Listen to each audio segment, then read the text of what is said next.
Kanse. Welcome to APTN National News. I'm Creeson Agecoutay. Thank you for joining us. Jeremy Skibitsky killed 4 Indigenous women in Winnipeg in 2022. He'll be sentenced for that tomorrow, but the identity of his first victim is still not known. So she was given a powerful Anishinaabemowin spirit name, Mashkode Bejike, or Buffalo Woman. Thelma Morisseau is one of the people who helped give her that name. APTN's T.R. Wheatley spoke with her near a mural lined with the faces of women and girls who were murdered or went missing in the 2000s.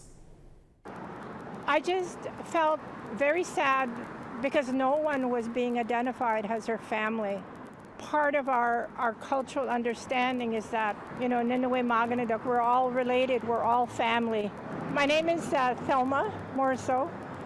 I also go by the name of Danima. There was other grandmothers involved as well. We decided to pass on the name Mashkode Bijikikwe. So our community kind of adopted her, claimed her.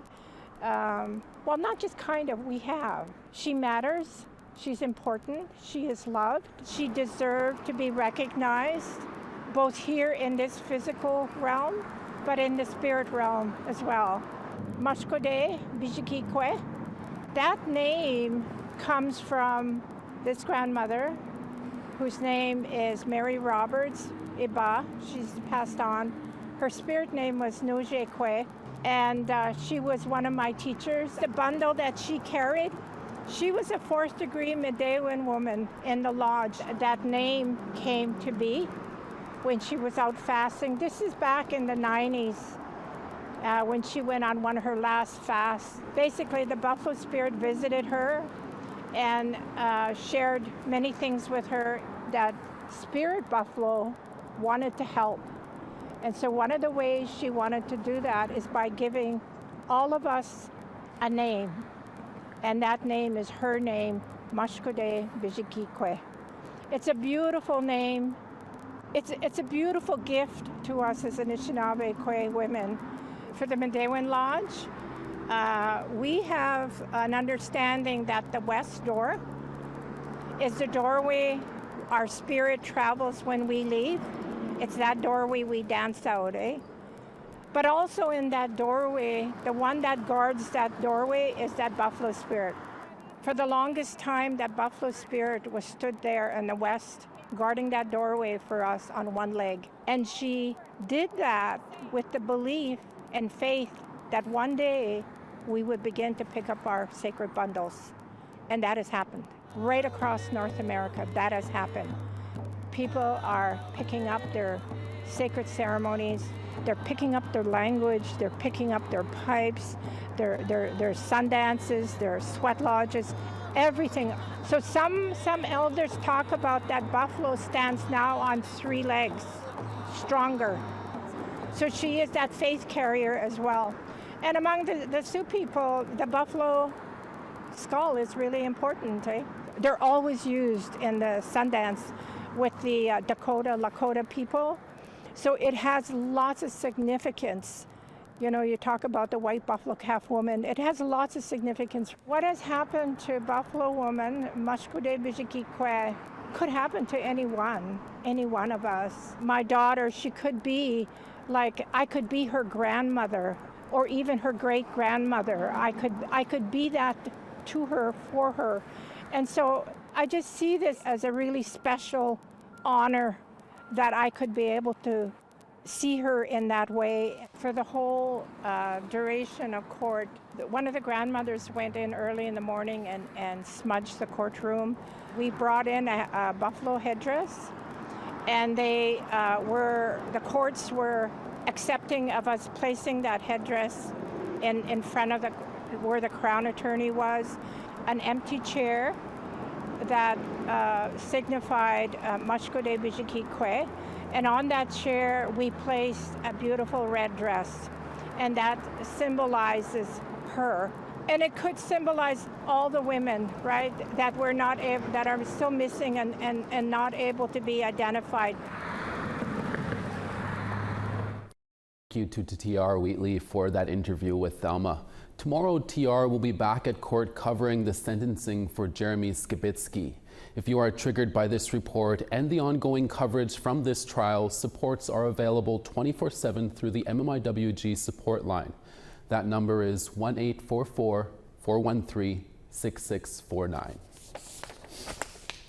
The Lac La Ronge Indian Band in Saskatchewan has approved a settlement agreement with the federal government, securing $601.5 million for its community, the largest of its kind in Canadian history. The agreement addresses the long-standing Cows and Plows Clause of Treaty 6, where Canada broke its promise to provide agricultural support to the band after it signed Treaty 6 in 1889. The community held a vote last week on the decision, with 95% of voters in favor of the agreement. Lac La Ronge will now work with Ottawa to finalize the deal, which is expected to take up to 7 months. In a statement, Chief Tammy Cook-Searson said, "This is a momentous day for Lac La Ronge Indian Band. The membership's overwhelming support for the settlement demonstrates their commitment to securing a better future for our community. We are pleased that Canada has finally recognized and acknowledged its failure to fulfill the obligations under Treaty 6, and this settlement is a critical step towards rectifying that historical wrong." Lac La Ronge is one of the largest First Nations in Canada with almost 12,000 members. The Pimac Cree Nation is calling on the Manitoba government to cancel moose hunting licenses in its territory, adding that the moose population is in crisis. On Monday, Pimac Chief David Monias applied for an injunction at Manitoba Court of King's Bench, requesting that all provincially granted license for Manitoba residents to hunt moose in its territory be cancelled this year. Chief Monias alleges Manitoba violated Treaty 5 and its 1977 Northern Flood Agreement, where Canada and the province promised Pimac and other First Nations in the area first priority to all wildlife resources within their trapline territory. The chief says his people don't hunt for game or trophies, they hunt to feed their families, and some hunters have had to cross provincial borders just to harvest moose. Manitoba Minister of Natural Resources Jamie Moses says licenses have been reduced and that the province continues to engage with First Nations on the matter. The New Brunswick government says a team of 10 First Nations wildland firefighters has been deployed to Alberta to help with wildfire efforts there. Natural Resources and Energy Development Minister Ted Fleming says New Brunswick is the first province in Atlantic Canada to help in the deployment of an Indigenous firefighting crew. The team is known as the Wabanaki Wildland Crew and includes members from multiple First Nations. They'll be in Alberta for 2 weeks to fight fires. A parliamentary committee examined the sustainable management of the boreal caribou herd in north-central Quebec on Monday. Once again, the Environment Committee heard how the caribou are at risk of extinction. AFN Regional Chief Ghislaine Picard called on the Quebec government to develop a management plan. Earlier this year, Federal Environment Minister Stephen Guilbeault recommended that Cabinet adopt an emergency decree to protect woodland caribou in Quebec. The provincial forestry industry and some municipalities say such a move will kill thousands of jobs. The Conservatives in Bloc Québécois are also against it because of what they say it will do to the local economy. But Picard, speaking in French, told the committee Indigenous communities support the emergency decree. The government of Quebec persists in excluding First Nations from all decision-making related to caribou. Faced with its refusal to cooperate, the First Nations called on the federal government to intervene in accordance with its legal obligation. Minister Guilbeault was the only one to take our concerns and propose solutions seriously. Indigenous youth can now learn Anishinaabemowin on YouTube. We'll introduce you to the teacher in about 3 minutes. We'll be right back.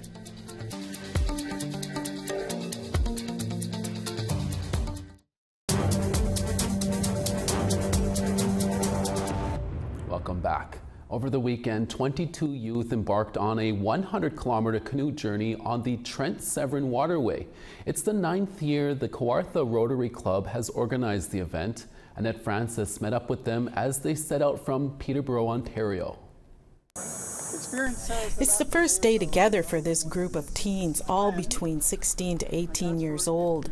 Following a quick opening circle and encouraging words, they break the ice with the traditional Inuit blanket toss.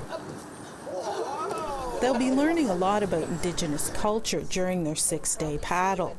That's one of the reasons why Oliver Webster, who is originally from Nunavut, has come back for the 3rd year. Well, I come here a lot because I really enjoy it. I really like learning about like a bunch of cultures, hearing a bunch of elders speak, hearing like knowledge keepers, fire keepers, and everyone telling me about their stories. I also just really enjoy canoeing a lot. I like the physical activity and the challenge of it, and I just really like the area. It's a really nice area. Glenn Caritas is the on-water coordinator for the Rotary Club's Adventure in Understanding program. It began in 2014. He said this year brings students from 10 Ontario communities, including Curve Lake First Nation and Rotary Exchange students from Switzerland and Italy. It's just a marvelous time to be out on the land and water and bringing communities together, Indigenous, settler, and new Canadian. I think it's really important that we come together and we spend time together, and what a perfect way to do this on a canoe trip and just share time. And then in the evenings we meet with elders for teachings from the Mississauga elders, and yeah, what fun we're going to have. For safety, the students need to pass a swimming test. Stitas Wepo has been in Canada for 5 years. He's originally from Kenya. He says learning about Indigenous culture and nature along the Trent Severn waterway is why he's here. It's just going on the water and just being there without my phone. I think that's the highlight for me. And then in terms of the activity, I think is the learning that we're going to do along the way. So as I said, I'm looking forward to learning a lot about trees. Webster says it's also about the connections. I leave here usually with a lot of information that I usually don't know of, and I also just like leaving with like a bunch of connections with people on the trip. The students made their way up to the Peterborough lift locks and stopped for the evening at Trent University. They'll camp out along the route and end the trip on Friday at Curve Lake First Nation. Annette Francis, APTN National News, Peterborough, Ontario. An Anishinaabe language instructor in Northern Ontario is bringing her classroom to YouTube. Barbara Nolan, who lives in Garden River First Nation east of Sault Ste. Marie, is a lifelong speaker of Anishinaabemowin and a firm believer in the role of language in cultural preservation. APTN's Mike McDonald brings us the story. An animated version of language instructor Barbara Nolan greets visitors to her YouTube page, which went online for the first time this past weekend.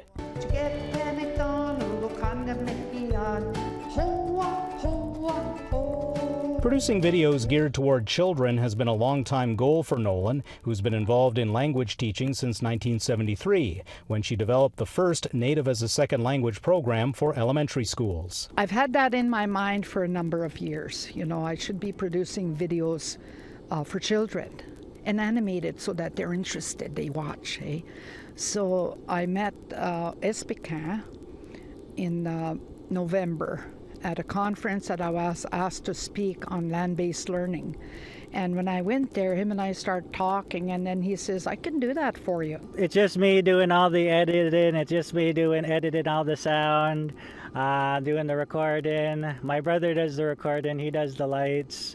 I do the animatics for the animators, so I send him this. I say, this is how I want it to look, and he pretties it up, remakes everything, redraws everything. Nolan's daughter Colleen acts as a social media coordinator, travel agent, and overall assistant. She says the aim is to get her mother's videos into daycare facilities and classrooms. All of the videos are going to be uploaded onto YouTube, as well as future videos.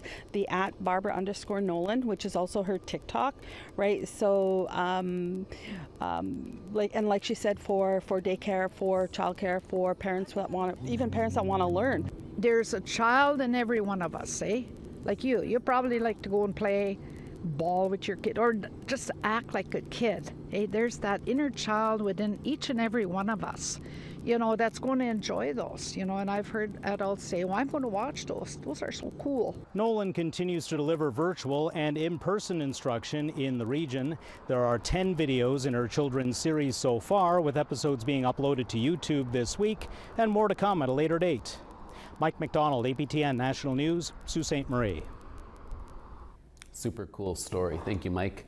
With Paris Fashion Week just around the corner, another group of Indigenous models and fashion designers will showcase their work on the world stage. We'll speak with two of the models going to Paris when we come back. Stay with us.